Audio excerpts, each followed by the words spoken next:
Okay, so I'm starting with Poonam Tandon.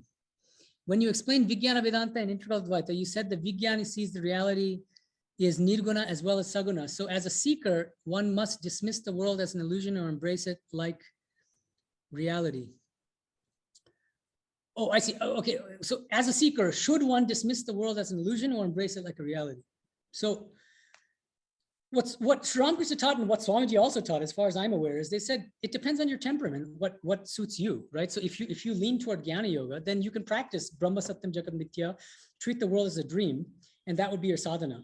But Sri Ramakrishna said, but bhaktas can practice Bhakti Yoga. In that path, you don't dismiss the world as an illusion.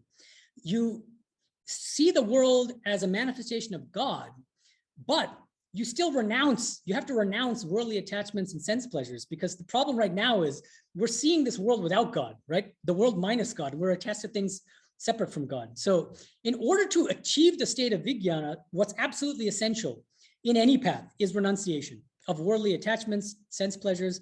That's something that both Sri Ramakrishna and Swamiji insisted on. But do we need to look upon the world as real or unreal? That depends on the temperament of the spiritual aspirant. And it's up to you. Sri Ramakrishna warned against the illusory. He said that for most people, Advaita Vedanta is not suitable in this Kali Yuga. That's something that he said over and over again. So for most people, bhakti is the better path. Poonam also asks, let me come back to Poonam, because let's first get one question at a time from each person, then we can go back and get second questions if we have time. So Prabir Boshu asks, what was Swami Vivekananda's concept of God? Did he ever define God? Yeah, so again, look, I mean, one thing I forgot to mention, but it's very important, is my lecture does not take the place of the book, right? So the point is, I've only given a very superficial overview, and I explain, so a lot of these questions I might end up saying, please read the book. And I'm saying that in this case, read chapter 2 of my book, and this is not the place, I think, to go into the argumentative intricacies of Swamiji's ideas, because that's what I do in the book. And without having read the book, we won't have a common basis to discuss these things. So let's go on. But okay, in general, in chapter 2, what I claim is that Swamiji understood God as both impersonal and personal. He says, we Hindus believe in the impersonal, personal God. He says this in many places. So that's the simple answer. Abhijit Champanerkar says, Pranam Swamiji, thank you for the concise summary of your new book. All your comparisons are to Shankara's Advaita Vedanta. However, after Shankaracharya, there have been many saints from same lineage or different lineages who have propounded Maya Shakti or Brahma Satyam, Jagat Satyam, and who, like Swami Vivekananda, pushed and expanded the conceptual boundaries of religion of their times, as well as the geographical boundaries of their teachings. For example, Saint Gyaneshwar, Saint Kabir, Samat Ramdas, and many other saints. Would you also call them Vedantic cosmopolitans of their times? That's a nice question. So yeah, exactly. I mean, so Shankara is one of many figures in the Advaitic tradition. Some of these people he's mentioning, I mean, I think it's disputable whether Kabir was an Advaita Vedantin. I mean, I think most people actually wouldn't say that he was an Advaita Vedantin. So it's right. I mean, people, I mean, were they really card-carrying Advaitins? That's another complicated question. But yes, I mean, there's a huge lineage, and different Advaitic thinkers have different views.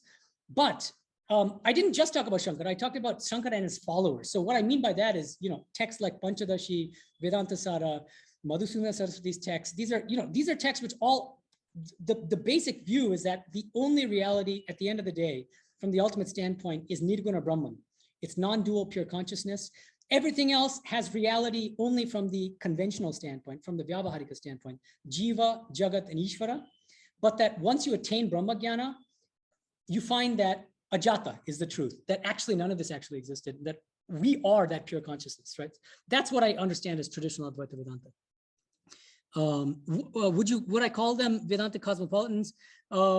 Yeah, I'm happy to call them. I mean, whether they're Vedantins is complicated. That, I mean, I have to do scholarly research on their views and what texts they read, what scriptures they believed in. So that's a complicated exegetical question, which I don't want to get into. But it's an interesting question. Let me skip to the next person. If I have time, I'll come back to second questions of the same people. So Shubroto Dhar asks, what a brilliant work on Swamiji. Oh, wait. Okay, sorry. So this is not a question. So he's praising me. I don't have to read that, I guess.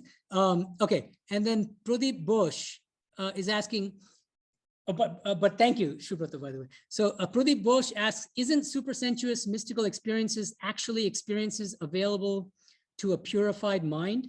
Since the mind is also a sense organ, albeit an internal instrument, why would the documented mystical experiences be considered to be non-scientific dogma? Yeah, so that's a good question, but that's exactly why Swamiji argued that they are scientific. That mystical experiences are just as good a source of evidence as sense experiences, right? So that's the whole point of my chapters 4 through 6. But you're asking, why would some people not believe that? Well, because people who are scientistic in outlook, scientistic people are people who believe that. I meet tons of people, especially in the West, but also in India, who are really like that. They believe in science as a kind of religion in its own right. And they say that, look, can you prove that God exists through scientific experiments? And I have to say no. And if you say no, then therefore we have no proof that God exists. So these are people who believe that science is the ultimate horizon, natural science is the ultimate horizon for all of our knowledge and all that exists. And I'm sure you met people, right? I meet people all the time who feel that way, and that there are many scientists who are either atheist or agnostic precisely for that reason. They say that all this mystical experience stuff is it's all subjective experiences, but it doesn't have objective validity in the way that mixing chemicals together have objective validity, or looking through a telescope has objective validity. That's the main intuition behind the dismissal of mystical experience. Rekha Kalekar asks, how does integral Advaita dovetail or link with Gaudapada's Ajatavada? It doesn't. So I don't think it dovetails with it at all. I think that it's, so the way that I see it is that Sri Ramakrishna says there are two stages in spiritual experience. One he calls Jnana, and the next is called Vijnana. And the stage of Jnana, Brahma Jnana, the stage of Nirvikalpa Samadhi, where we realize our identity with non-dual pure consciousness, that's the stage that corresponds to Gaudapada's Ajatavada. You lose all consciousness, all external consciousness. You're not aware of the world. You're not aware of the personal God. You're not aware of yourself as an individual. Sri Ramakrishna used the example of the salt doll who goes to measure the depth of the ocean, but the moment he sets foot in the ocean, he melts into it. That's Gaudapada's Ajatavada, as far as I'm aware. And integral Advaita is the next stage in spiritual experience only for a limited few people, which he called Ishvara Kotis. And he says those people can come down from the state of Nirvikalpa Samadhi and become a Vijnani. And they are, and he puts this in a different way where he brings in the 7 planes of consciousness. And he says that these Vijnanis are very special because whereas the Brahmagyanis they're at the Sahasrara, they're at the 1,000-petal lotus, and they leave their body within 21 days. In the state of Nirvikalpa Samadhi, the Vijnanis are able to shuttle back and forth. He says it's like a boat race, shuttling back and forth between the 6th and the 7th planes of consciousness, the 6th being between the eyebrows. And he says this is the locus for the personal God. So that's why he says the Vijnani is the one who realizes that the reality which is Nirguna, realized in Sahasrara, is also Saguna, personal God, Shakti, which is realized in the 6th plane. And it goes back and forth. And then he says the Vijnani realizes that he also sees this world, this entire world, as a real manifestation of Shakti. So this is a direct contradiction with Gaudapada's Ajatavada, which says that there is no world. That's what Ajata literally means, non-origination. This world never actually came into existence in the first place. It's only because of ignorance that we think that we perceive this world, but in fact, there's no world at all. Thank you. Girish Mahatre. If belief in God is involuntary, then there is no guarantee that the paths of work, devotion, and knowledge will get you there. Is that correct? I'm not sure I understand the question. I don't think it's correct. I don't see what the two things have to do with each other. I don't know what else to say about that. But if you want to follow up, you can ask me. But as far as I don't think the two things are related. Sangeeta asks, Pranam Maharaj, in the context of immense validity of Aptavakya, the utterance of a Mahayogi having direct realization, how would you, after all this broad and deep study, interpret Holy Mother Ma Sharada's clarification given to Swami's question, quoting Ma, your Guru Sri Ramakrishna was Advaita, and Ami Nishchit Bhabe bolte pari tumra shobai Advaita Badi.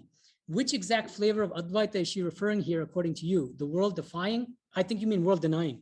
The world denying or the world affirming? Yeah, that's a very good question. And my answer is, I think, okay, this is complicated. And again, I haven't tackled, scholarly work on Holy Mother yet. I would like to in the future, if not a book, then at least 1 or 2 articles. I have to see how much literature and, I have to deal with here. But Yes, Holy Mother. So first of all, we have to understand the context of the statement. The context is that there were monks in Mayavati, Advaita Ashrama, who were worshiping Sri Ramakrishna in the form of an image. And one monk went to Holy Mother and said,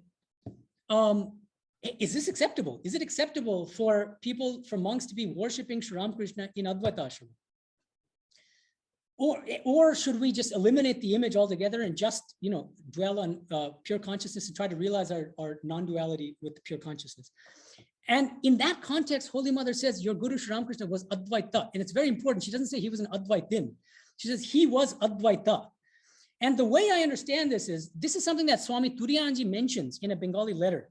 He mentions that Sri Ramakrishna, he understands Advaita in the sense of Brahma Shakti. Remember that I had this formula, Brahma Shakti Satyam Jagat Satyam.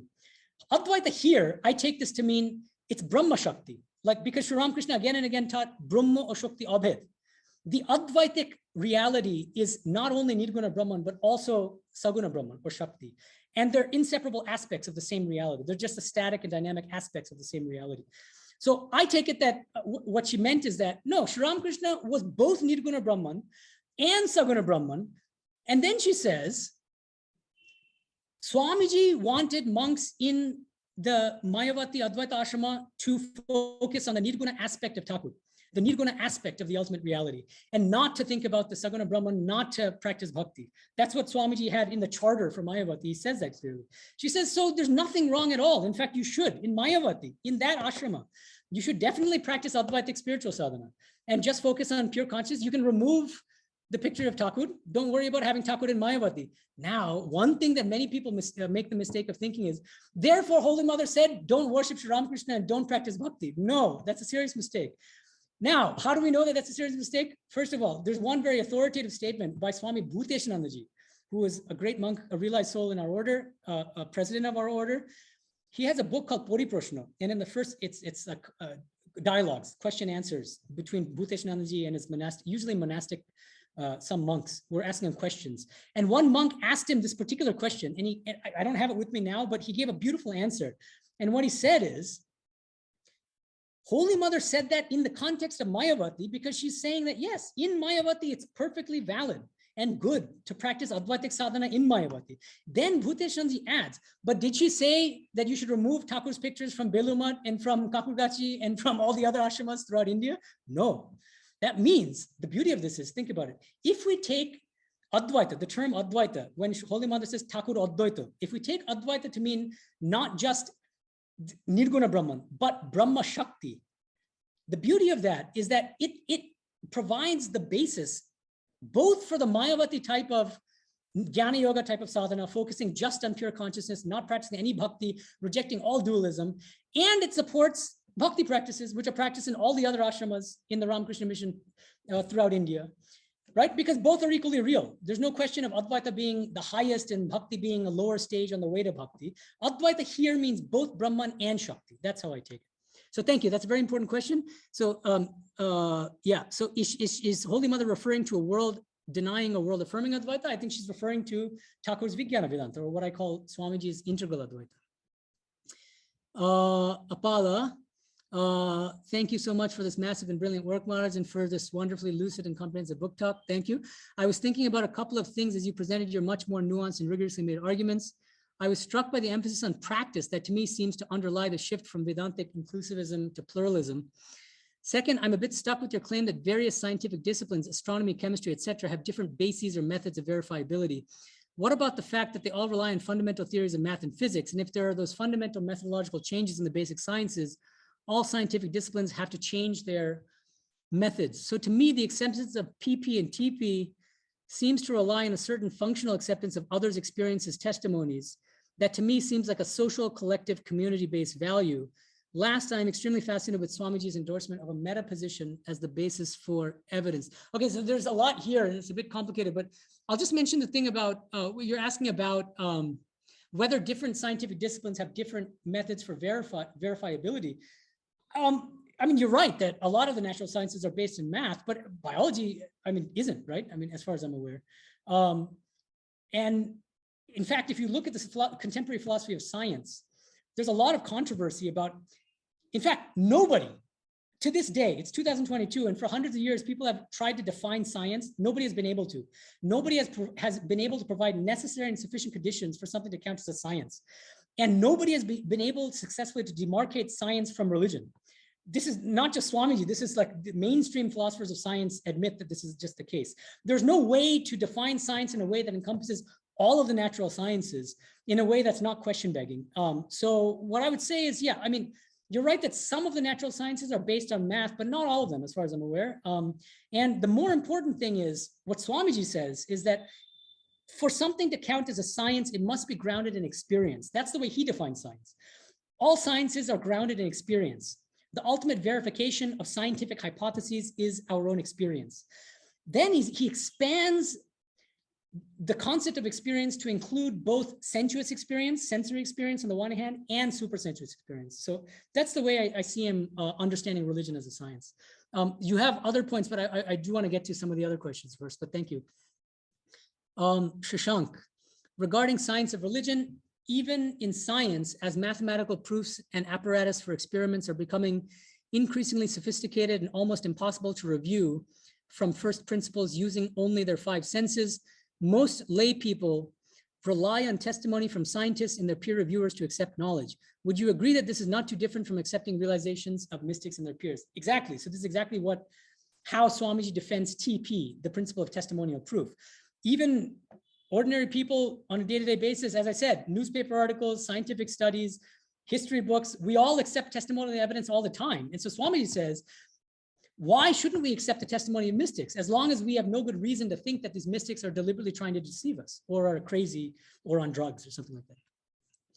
Patrick Alexander, Pranam Maharaj, could it be that Swamiji was teaching in two stages, 1894 to 1894 to 1895 and after 1895, as Sri Ramakrishna taught him in two stages?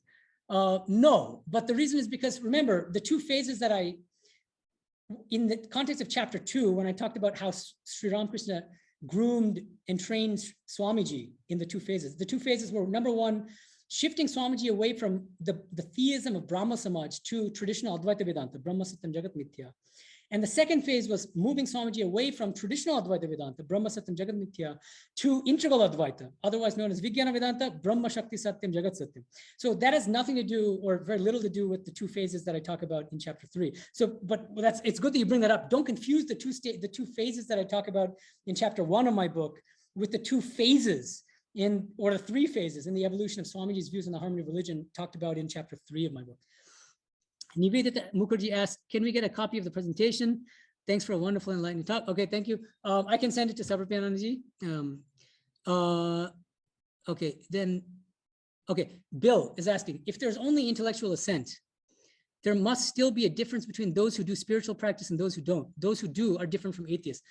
Yeah, this is a really nice point. It's one that I talk about in my book, but it's a nuance that I didn't mention in my PowerPoint because I didn't have time. But, sorry. Okay, so yes, in the first stage of intellectual ascent, there are insincere sadhakas, there are insincere intellectual assenters, and there are sincere intellectual assenters. The insincere intellectual assenters are the ones who say, yes, I believe in God. Yes, I'm a Christian or I'm a Hindu or this and that, but they don't even bother to engage in spiritual practices. And unfortunately, there are a large number of people who are at that stage and who are insincere intellectual assenters, but there's a smaller group at the first stage, which I call sincere intellectual assenters. These are people who intellectually assent to God. They have not yet reached the stage of belief in God, but they are sincere, which means that they're engaging in spiritual practices and they hope to arrive at this advanced stage of belief in God. So that's exactly what I think you're right, except that those who engage in spiritual practice are different from atheists.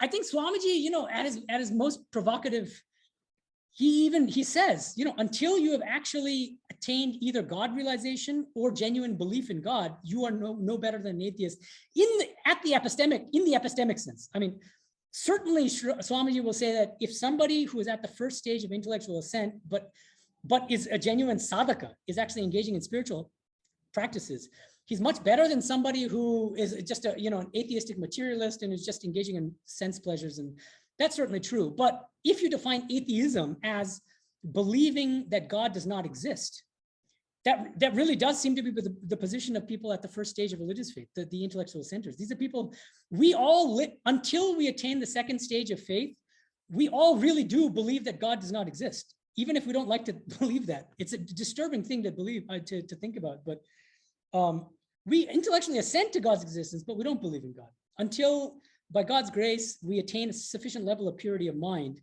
and that belief actually arises spontaneously in us. Neela Vora asks, are the Vijnanis the same as bodhisattvas described in Buddhism? They're similar, but not the same. I mean, bodhisattvas are based on Mahayana Buddhism. Mahayana Buddhism has an entirely different kind of philosophical framework from what I call Sri Ramakrishna's Vijnana Vedanta or Swamiji's Integral Advaita. But what they have in common is that both bodhisattvas and the Vijnanis are not just interested in their own salvation. They actually sacrifice they're willing to sacrifice their own salvation for the sake of helping others spiritually. So that's the commonality. But of course, they're based on different philosophical frameworks. Tanuka Ghoshal asks, thank you, Swamiji, for your wonderful scientific investigation. In your analysis, what are the reasons for the transition in Swamiji's viewpoint over the three phases you have identified? Was it natural maturity, or was it due to how he perceived the readiness of the external audience? That's a great question. I discussed this in chapter 3, but the basic idea is, I think what happened was in phase 2, when he was supporting this Advaitic inclusivist position where he put devotional religions on a lower footing than Advaita Vedanta, I think what happened is he started reflecting more on the problematic implications of that kind of inclusivist framework of putting bhakti on a lower footing.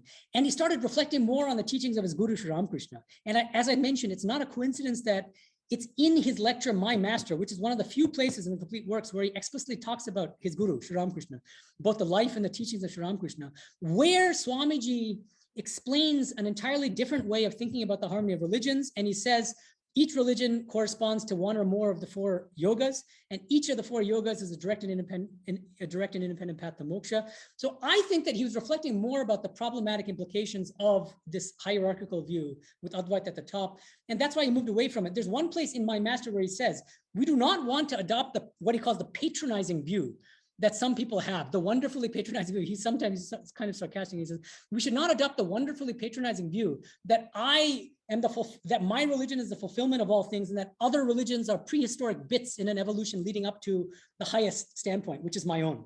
He says, we don't want that position. We don't want to, but ironically, his own Advaitic inclusivism was a kind of patronizing sort of inclusivism in that sense. Advaita alone is the highest. Everything else is a lower stage leading up to Advaita. And I think he started to realize that that's actually a patronizing position. And that's part of the reason why he moved away from that inclusivist framework and towards Sri Ramakrishna's broader religious pluralist framework, where he gives equal validity. And he ends up saying in the My Master lecture, each religion has the same saving power. They're equally equipped to lead to salvation. Devotional religions are then put on equal footing with Advaita Vedanta and Buddhism. Sri Vaid, Pranam Swamiji, was phase 3, he's referring to chapter 3, was phase 3 influenced by Swamiji's personal relationships with Westerners? I don't think so. I really think it has more to do with his reflections on Sri Ramakrishna, the teachings of his guru, reflecting on his own, the implications of his own teachings on the harmony of religions. And there's another thing which many people aren't aware of. It's very interesting. In one letter, he quotes Monier Williams, who is a great Sanskritist, but who's also a Christian missionary, and he was kind of fanatical about Christianity. And Swamiji knew that about him. He knew his background. And he encountered this remarkable passage written by Monier Williams about Hinduism. And this is, imagine, a Christian missionary whose one of his main aims in life was to convert the heathen Hindus to Christianity. Monier Williams has this remarkable passage, which Swamiji quotes in this letter, where Monier Williams says, the most baffling thing about Hinduism is that it accepts all religions. And then when Christians come to India to try to convert them, they embrace Christians and they embrace Jesus and they say, yes, yes, yes. We also accept that Jesus was the Son of God. But we don't say that he was the only Son of God. There's also Krishna and Rama. And he says it's bewildering. And it's befuddling to Christian missionaries who try to go and convert Hindus. And then he says that the beauty of Hinduism is that it has something for all temperaments. And he divides them into 4 main temperaments, which are they correspond to what Swamiji calls the 4 yogas: the intellectual temperament, the devotional temperament, the active temperament, and the mystic temperament. Monier Williams says this, and this is in a letter that Swamiji wrote in 1895 or something like that. So it's possible also that Monier Williams, ironically, who is a Christian, fanatical Christian, may also have played some role, apart from Sri Ramakrishna, in leading Swamiji to think more about how the four yogas themselves can serve as a stronger and more liberal basis for the harmony of religions. Deepa Krishnan, in chapter 7 of the Gita, Sri Krishna talks about Ishvara who dwells in the heart cavity. Chapter 7 or 18? Ishvara Sarva Bhutanam Riddeshe Tishtati. I think it's chapter 18. Maharaj pointed today to the Agya Chakra as the seat of Saguna Brahman. So how about Anahata Chakra? Which one should one focus on at the seat of meditation on Saguna Brahman? Yeah, so Sri Ramakrishna would often say, people would, when they asked him about where should they meditate on God, he would often say, the heart is one of the best places. So that's the fourth plane of consciousness. But he said that the ultimate realization of Saguna Brahman, that's from what I understand from the gospel, is this Saguna, the sixth plane, Agya Chakra. Yes, okay, so now we can go back. If we have a couple of minutes, we can go back to the second questions of some of these. So Poonam, is the path advised by Sri Aurobindo more helpful that everything in the world is a real manifestation of Chit Shakti, or are these the stages in spiritual development? Do different testimonies of different mystics contradict each other? That's a great question. It's a very important question in philosophy of religion. Even if we accept mystical testimony as a valid source of evidence, the problem is mystics in different traditions and mystics even within the same tradition sometimes contradict each other. Even within Hinduism, we've got great mystics who claim that God is Nirguna. Other mystics claim, other Hindu mystics claim that he's Saguna, or that he's Krishna, or Allah, or Krishna, or Shiva, right? And so they seem to contradict each other. And so, yeah, so how do we reconcile these things? Sri Ramakrishna gives a beautiful example. He says, he gives the example of the blind man and the elephant, that there are 5 blind men all touching different parts of an elephant. And the person touching the tail says, I know what the elephant is, it's hairy.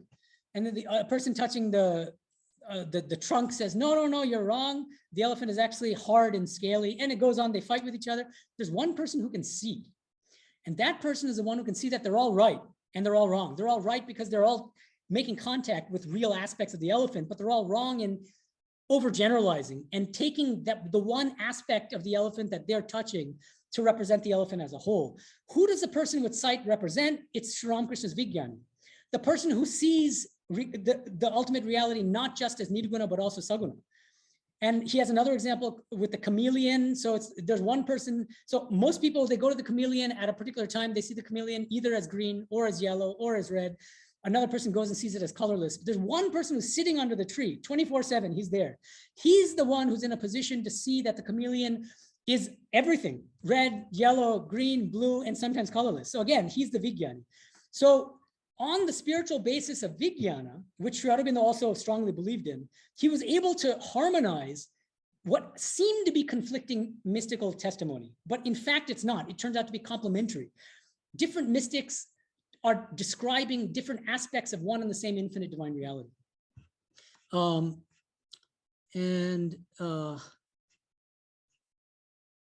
Probir Boshu, the second question is, if I'm correct, Swamiji described religion as the manifestation of the divinity already within us.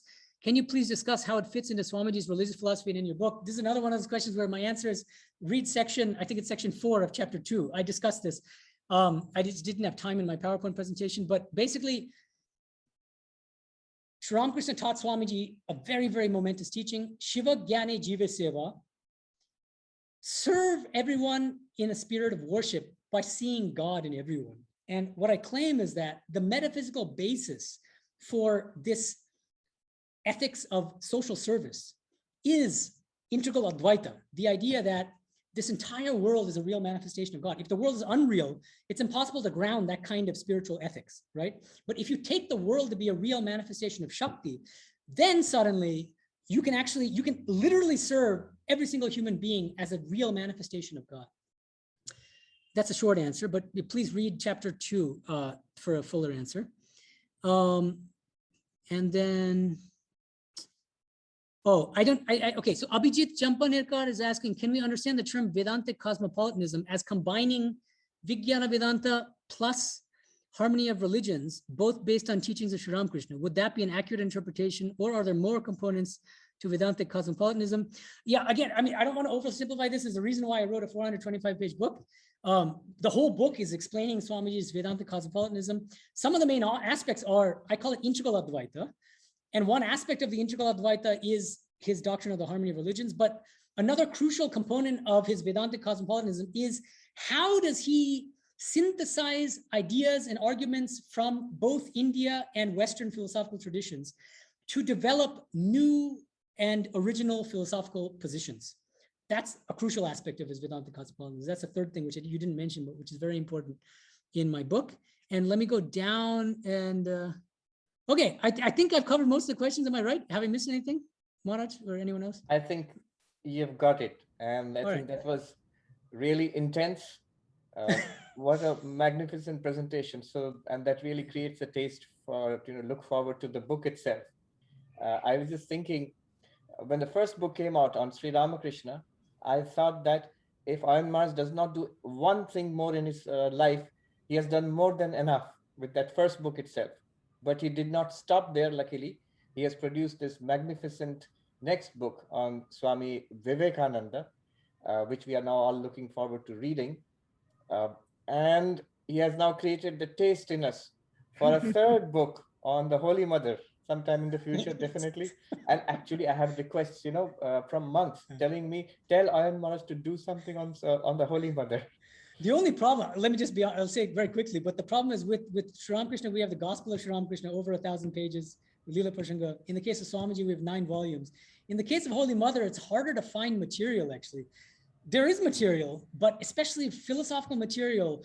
I think let's talk about crowdsourcing. So I'm asking each one of you, if you find interesting philosophical kind of teachings of Holy Mother that you think might be relevant, send them my way. And, because I really think, I don't think I can do it alone, to be honest. The task is formidable. Yeah. Right. And you could consider reading her life also. Yeah, of course. But the problem is with the philosophical study, the emphasis cannot be on the life. People have, it has to be on philosophical teachings, and it's tricky with philosophy from a philosophical standpoint, writing a whole book. Right now, I'd feel comfortable writing an article or two.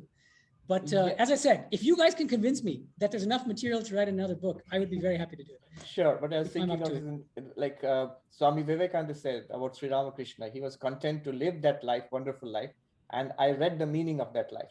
So if you could do something like that to Holy Mother's life, read the meaning. No, it's interesting. I'll think about it. Yeah, it's extremely difficult. It's much more difficult in the case of Holy Mother than in the case of Swamiji and Sri Ramakrishna. That's one thing I'll say. Sure. Yeah, but thank you. Thank you so much. Diane, would you like to say? Swamiji, if I may add, our profound thanks for this extraordinary talk, and by extension, clearly the work itself. And we can only hope and pray that it finds the wide readership it so clearly deserves. And again, it's lovely to see you. And I will add to what Swami said, Holy Mother. Okay, let's see. By Holy Mother's grace alone, will I be able to write a book on her?